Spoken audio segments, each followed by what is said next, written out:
God bless America. Hello, everybody. I am the Talk Radio Protege, and welcome back to the Protege program. I'm so glad that you're here with me on this fine Tuesday afternoon.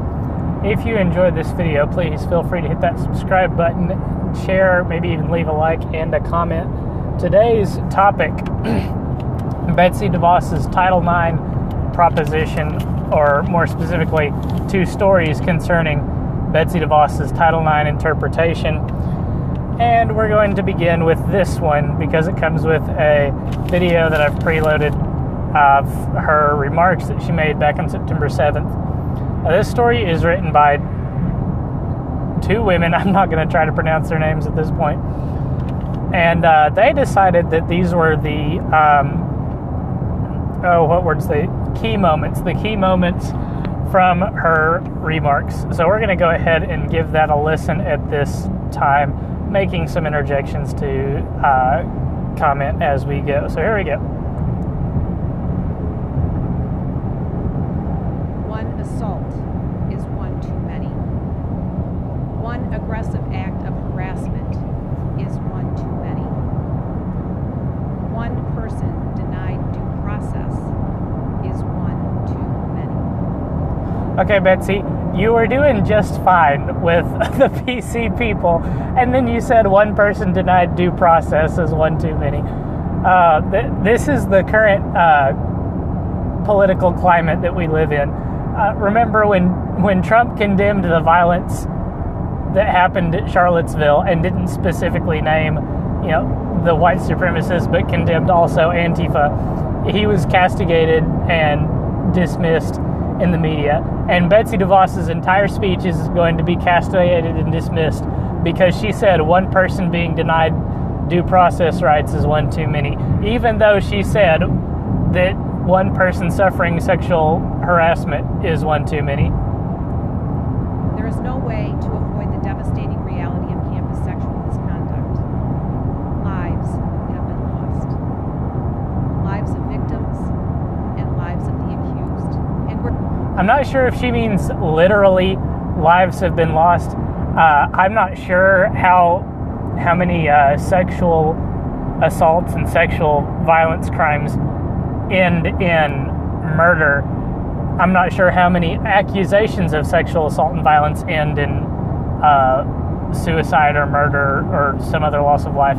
But I assume she means people's lives are ended by the things that they suffer, whether it be sexual assault or the accusation of sexual assault. And for this reason, we ought to be a lot more careful with the handling of sexual assault accusations than we are today. Obviously, the people that actually do sexual assault and sexual violence are committing atrocious acts. But I think people disregard what damage the accusation of sexual assault can do to somebody's life, especially given the fact that the left loves to harp on people for their words and loves to equate words with violence. Unless it's a woman accusing a man of sexual assault, your words have the potential to be violence. We're here today because the previous administration helped elevate this issue in American public life. And I'll say it right now, that's a good thing. For better or worse, the fact that Title IX is being abused to the extent that it's being abused, the issue that the Obama administration was attempting to address was sexual assault on college campuses. That's obviously something that people need to be aware of and people need to be prepared to address. Okay, that's something, the heightened awareness of that issue is a good thing to come out of the Obama administration. But good intentions alone are not enough. Survivor. And of course, that's not what you're supposed to say. You're never supposed to call out the Democrats' policies for lack of results, because you're only supposed to focus on good intentions. The welfare state is good because the intentions are good. Forget the results. The Republicans, of course, we only criticize Republican policies based on results. if Republicans want to pass a voter ID law and it just so happens to affect minority individuals more than other individuals, then that's automatically an evil policy. Forget the intentions. We focus only on the results. Just wanted to point out that double standard there. Victims of a lack of due process and campus administrators have all told me that the current approach does a disservice to everyone involved. Whether or not that's actually true, number one, I think it's poor optics to say it in this way. I know that it's the political answer to include everybody in this discussion. Victims, the people who have been denied their due process rights, and the campus administrators who are being forced to try and process these complaints. But I don't see a bunch of victims of sexual assault who use the current Title IX chaos to have their abusers kicked off campus complaining about that. I don't see that as being a reality. Maybe there are some aware individuals that know how bad it is that are brave enough to say, yes, this is bad and it's a disservice to victims. But I don't see that being the majority. And this is actually something that the authors of this piece take issue with. I'm going to scroll down and show you here in a minute. But they specifically point to this statement and say, because of this statement, victims were not included in the discussion. So if they're going to say victims are not included in the discussion anyway, why even make this statement that victims have told you that it's not serving them correctly? This is something that I have no doubt PolitiFact is going to call out as a false statement. So why do you even have to attempt to make this statement work? Washington has burdened schools with increasingly elaborate and confusing guidelines that even lawyers find difficult to understand and navigate. I thought Listen and Believe was confusing enough. I didn't know that there was additional stuff on top of that. But it wouldn't surprise me whatsoever. Government gets involved and things get big and confusing and complicated. Where does that leave institutions, which are forced to be judge and jury? Which is totally not their place, by the way. It's the place of a court to provide a judge and jury. It's not the place of the university to do that. But by abusing Title IX the way that the Obama administration has laid out for college administrations to do, this is exactly what happens. Is a student complains to a college about sexual abuse. First of all, they're supposed to go to the police, not the college. For whatever reason, they're going to the college. So now the college has to be the criminal justice system, which it's poorly equipped to do. Instead of handing that complaint over to the police and to the criminal justice system, they've been forced to try and handle it on their own. Where does that leave parents? Where does that leave students? I can't really say where that leaves parents, but I can imagine being a parent of a child who has been accused of sexual assault and having to watch your child be denied due process rights, be kicked out of their school, lose their scholarships over an accusation that you probably know is not true. I mean, for most parents would not believe a sexual assault charge against their child unless you have a really messed up kid and you just know that they're that bad of a person. And then of course it leaves the students confused because you've taken the goalposts, which used to be in a very solid concrete place. They used to be at no means no.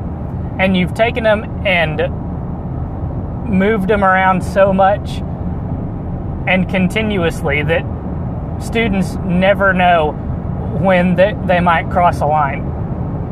And this just serves to drive a wedge between men and women, when this shouldn't be a discussion about men versus women. This should be a discussion about good people versus bad people.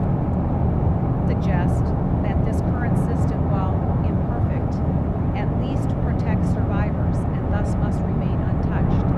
And that's the classic, we've arrested 9 people, or we've arrested 10 people, 9 of them are innocent, but 1 is a murderer, so it's all good. We can move on. This is the same logic that's being applied in with this Title IX stuff. You know, we've kicked 10 students off of campus. 9 of them were innocent, but we got the 1 sexual violator person, so it's all good. But the reality is, it doesn't even do that. This is just another statement that I think is bad optics. I don't think you have to try and pull it off. But maybe it doesn't actually protect the sexual assault victims. And I think it's arguable that this is the reality. I just don't think it's optically what you need to try and pull off from a politician's standpoint. I will attempt to do so just briefly here. If a victim of sexual assault goes to her college administration and says, this person assaulted me, and they do an investigation, they say, yes, this student assaulted you, he is now expelled from college, and then the victim now thinks that they're safe, their abuser has been kicked out of college, so they don't go to the police don't do an investigation, and he gets ticked off because his life has been derailed by this woman that he thought he took advantage of, and so then he goes and kills her. That's obviously doing a disservice to the survivor of sexual assault. It's better to get the police involved because they can provide a better, much more severe penalty for this crime. Survivors aren't well served when they are re-traumatized with appeal after appeal because the failed system failed the accused. I think this is a reasonable argument. I think it's something that's going to cut through, that possibly will cut through, assuming the Snowflakes are allowed to listen to it. Because what are Snowflakes most concerned with when it comes to political discussion? Is people's feelings. And if your feelings have to get dredged up by the constant appeals process, then they're either going to start advocating for one of 2 things. Either take the appeals process away, which we're never going to do because we're a country that believes in the rights of the accused, or 2, maybe try and calm down the Title IX chaos. And, you know, either way, it's a win-win. Either they become so ludicrous that they lose all political power, or they drift in a more conservative direction. And no student should be forced to sue their way to due process. Absolutely. The Office for Civil Rights has terrified schools, one said. Another said that no school feels comfortable calling the department for simple advice. I didn't know this. Putting themselves on the radar and inviting an investigation. Every survivor of sexual misconduct must be taken seriously. You hear that? We're going to listen. We're not going to just believe blanket like you'd like us to do, but we're going to listen and we're going to be serious about the accusation. In a justice system like we have in the United States, there's not a lot more you can ask for. Every student accused of sexual misconduct must know that guilt is not predetermined. Right. This conversation has too often been framed as a contest between men and women, for the rights of sexual misconduct survivors and the due process rights of accused students. Now, this is interesting. This just popped into my head. Who are the people that are always advocating for criminal rights and for, due process stuff? The right of anybody. Terrorists have more of a right to a fair trial than alleged sexual assaulters. Okay, let that sink in for a moment. Alleged terrorists, foreign terrorists, in the eyes of the left, have more of a right to due process and a fair trial than an American citizen cis white male who's been accused of sexual assault. That ought to demonstrate how ludicrous these arguments are. The reality is, however, a different picture. There are men and women, boys and girls who are survivors, and there are men and women, boys and girls who are wrongfully accused. The notion that a school must diminish due process rights to better serve the victim only creates victims. And the whole reason that the due process rights are being diminished by these college campuses is because they're being forced to take on the role of the criminal justice system, which, as stated earlier, they're not equipped to do. College administrations do not have investigatory teams or investigatory authority like the police force does. They've been put in a lose-lose situation. Either they become the criminal justice system and violate the civil rights of, the accused, or they, in the eyes of the left, ignore and don't care about the sexual assault victims, and then they get the fury of the social justice warriors rained down upon them, and nobody wants that, obviously. A better way is also being more precise in the definition of sexual misconduct. If everything that's okay. is harassment, then nothing is. If everyone's a Nazi, no one's a Nazi. A better way is ultimately about recognizing that schools exist first and foremost to educate. Yeah, it's not a home away from home. Complaint is pending. Schools usually make academic accommodations such as adjusting schedules, changing Is there a point to this? and postponing papers or exams. But there is a fundamental difference between making these sorts of accommodations for accusers and schools which seek to punish the accused There's the before point. a fair decision has been rendered. Our Right. interest is in exploring all alternatives that would help schools meet their Title IX obligations and protect all students. We welcome input, and we look forward to hearing more ideas. Okay, so there's your statements.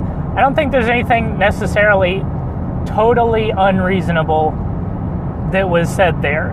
There might be a little misguidance as to the input that was received from the survivors, but all in all, I would give these statements an A, 95% reasonable. But these two writers took issue, like I pointed out, with that statement. And here's where they call it out. Survivors, victims of a lack of due process, and campus administrators have all told me that the current approach does a disservice to everyone involved, making it clear that her listening to her was for show and that she plans to make policy based on an unrepresentative portion of the feedback she's received. So they're trying to crucify DeVos based on an inclusive statement by calling it not inclusive enough. So why even make the inclusive statement? Now, along the same lines as this story, there's one more thing I wanted to touch on. Comes out of the USA Today, and I'm gonna take the bait, the leftist reporting convention of reacting to the headline. I'm gonna react to this headline. Betsy DeVos's Title IX approach fails to trust women who report sexual assault. Okay, USA Today, are you saying that 100% of women that report sexual assault are absolutely telling the truth? Because I have two evidences that contradicts that assumption. Mattress Girl and Lena Dunham. And I know there are more. I just haven't done the necessary research to know this. But I do know that it's because of the bad apples that we have to inspect all of them. If there's a worm in one apple, we have to check all of the apples. So thank you, Mattress Girl. You've just made the process of seeking justice for sexual assault much harder for all the real victims of sexual assault. So let me just get this out there so I can get this SJWs off my back. For all of the actual sexual assault victims out there, I'm sorry that we're going to have to make things more difficult for you. It's the fault of the girls who cried rape, it's not your fault. I apologize. That's going to do it for this video. Thank you all so much for watching. I hope you enjoyed. I hope you'll hit that subscribe button if you're on YouTube. If you're on VidMe, I hope you'll hit that follow button, and I hope you'll check out the channels on the other websites. Come back for more. I'm uploading videos every weekday. And last but not least, have a great afternoon, have a great evening, good night, and God bless.